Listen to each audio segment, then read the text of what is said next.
into the blacksmithing business through Andrew Hood, who was doing workshops in Birdwood as well. He was the other side of town, and I decided to go to one of those workshops and I fell in love with it. Studied underneath Andrew Hood, so I didn't actually do a formal qualification for blacksmithing, but I have done engineering, a certificate in engineering at TAFE as well.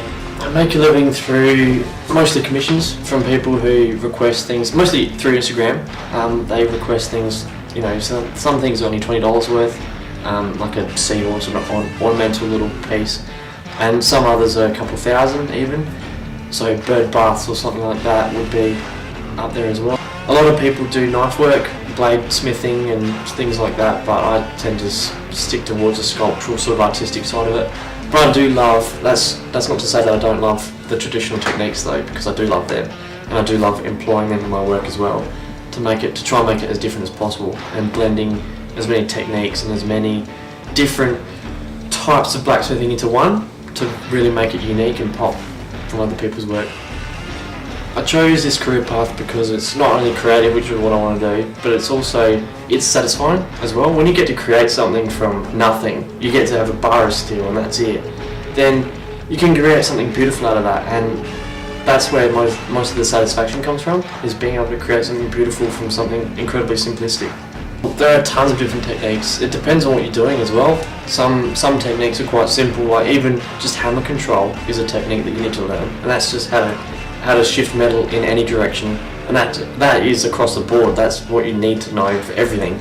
But then there are specific techniques like chisel work and hammer, like different types of tooling that you have to use, like fullering dies and swage blocks and things like that you can use as well. The creation process definitely is just being able to create something beautiful out of seemingly nothing, really, just raw materials, and it's the satisfaction that comes from just creating things, I think.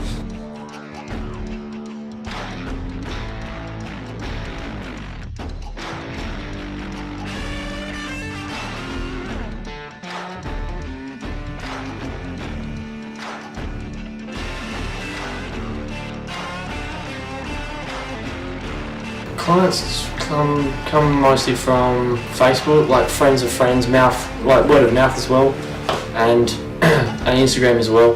Instagram, Facebook, word of mouth, that's where they mostly come from. Until I can get a proper business set up and proper advertising, then it will just be those three.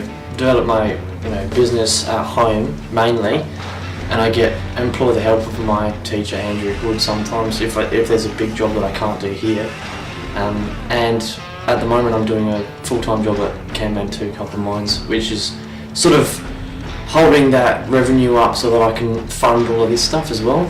So yeah, I do need a second job now. But yeah, until I can get the blacksmithing fully off the ground, that will be a thing where I have to have two jobs to support myself. Highlights would definitely be the satisfaction of making something beautiful. So roses, bird baths, things and seeing people smile as well when I make things for other people, and just seeing how happy they are when they see it in front of them being made, or if they order it and I give it to them, and just seeing their happiness as well, and that's satisfying.